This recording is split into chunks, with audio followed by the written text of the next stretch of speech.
beautiful friends. It's Amanda here, and today we're talking about a new drugstore lipstick. This one's from CoverGirl. It's the Clean Lip Color Lipstick. Feel like the word lip appeared too many times in that, but who am I to judge? I just saw this for the first time a little over a week ago when I was browsing through the new makeup section on the Ulta website. I was intrigued when this popped up, so I just started looking around on the internet and I actually found more shades on Amazon, and I also found it less expensive on Amazon.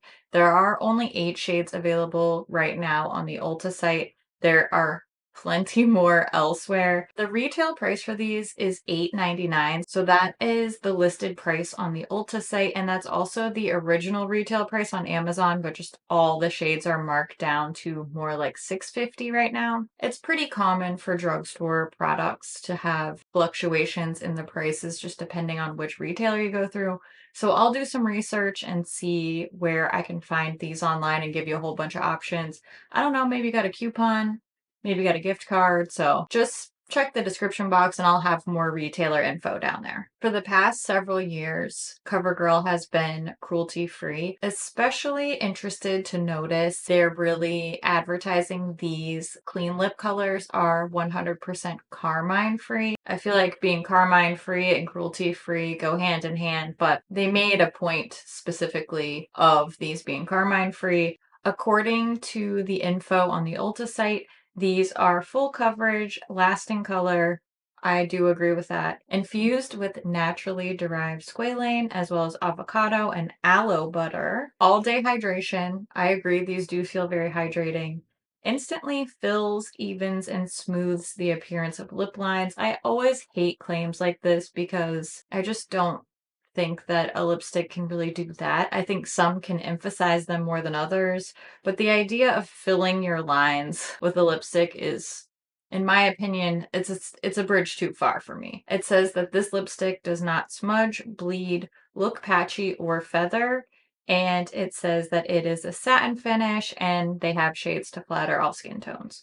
So, for the most part, I agree with that. I just think the filling lip lines claim is a little bit too much. They also mentioned that this is formulated without parabens, talc, or mineral oil. It's fragrance-free, dermatologically tested, Leaping Bunny approved. So those are the claims, the formula details. I ordered 8 shades. I really wanted to get a good sampling because I knew that I wanted to do lip swatches for you. And I've been wearing and testing these over the past couple of days so I can give you all of my thoughts on my favorite shades, the formula, the wear times, all of that, and how these live up to their claims along the way. But I do want to show you some close-ups. I'll show you lip swatches and arm swatches, and I'll give you all my thoughts so far. Here's a close-up look at the actual lipstick tube. I really like how the component inside is coordinated to the actual lipstick color, but they all have the same clear square outer packaging. The only branding is the small CoverGirl stamp on the lid. The lid pulls off just like a normal lipstick, twists up to dispense the product, and as you can see, the little component inside is more revealed. I just think this is really slick looking, really modern, especially when these lower priced drugstore items have packaging that feels like an afterthought. I think this is just nice. They did a nice job with this. Now we're getting into the lip swatches. First is this really pale pinky nude called Snow Blanket. And then we have another pale nude. This one is a little bit more cool toned, less pink forward, called Bamboo. I think for my pale friends, these two are really going to be go-to nude shades. They're maybe just a little bit too light for my preference, but I really enjoy this cool toned mauve shade called Romance Mauve. I often get comments from people looking for more cool leaning neutral shades, so I think this is right on the money. And on the opposite end of the spectrum, we have Maple Glaze. This is a very orangey color. In the photos online, this looks more neutral, but once I put it on, I think this doesn't really read very neutral. This reads as a much more orangey color, at least on me, but I do have a neutral undertone, so maybe it's just a me thing. Next up, we have my favorite shade from the bunch that I purchased. This is Cocoa Whirl. It's the shade that I'm wearing throughout the talking portions of the video.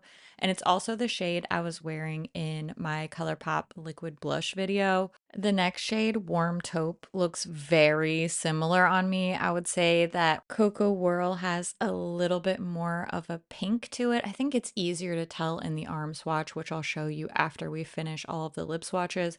But I think this one's nice too. This is a really nice brownish neutral. Next up is Blooming Lilac. This is reading a lot more pink on me than I expected, but it's not a very bubblegum pink. It is more of a purpley pink, and I think that that suits my complexion and my tastes a lot more. And the last shade that I'm going to lip swatch for you is this one called True Petal. This is a much brighter, more reddish pink, and it's not always my go-to, but I think in the summertime, I can be more drawn towards colors like this. I'm just not a big pink girl, but I tried to get a variety for the sake of lip swatching and trying to show you a lot of colors that I thought seemed like they might be a little bit similar so that we could see the similarities and differences here.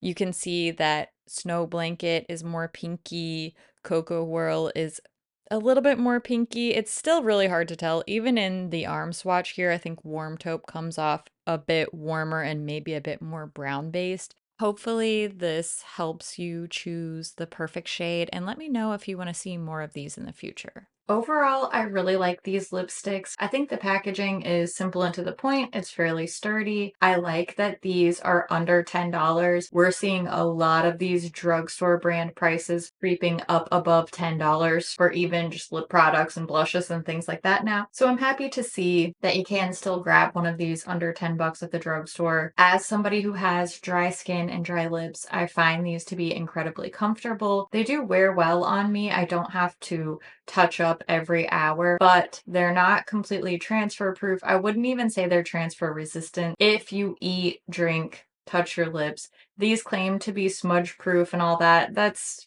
not accurate. I do think some of the claims are maybe a little bit overblown, which really does a disservice to something that is a comfortable, well pigmented, really cute, nice, affordable, cruelty-free, carmine-free lip product. I wish we would just stick to the facts because you don't really need to oversell it. It's a lipstick, it works well, it's comfortable, it looks good. They have a lot of cute colors, especially if you go outside of the Ulta site and see the wider range, because I could find 24 shades on Amazon. I do think there's going to be a color for everybody. All in all, I really like these. I see myself continuing to wear pretty much all of the shades that I decided to pick up throughout the rest of the year. But I would love to hear what you think, which shades were your favorites. Have you heard about these yet? I haven't really seen a lot of people talking about them yet, but I have a feeling these are going to be popular. So I would love to hear your take. I always love to hear what you think about things too. So make sure you leave all your thoughts down in the comments below. As always, thank you so much for watching, and I'll see you in my next video. Bye. Let's try that again. I chose H. Honestly, tighten up. Could I make sense at some point today? Hopefully, maybe, perhaps. We'll see. Let me try that again because that was weird. Whoop.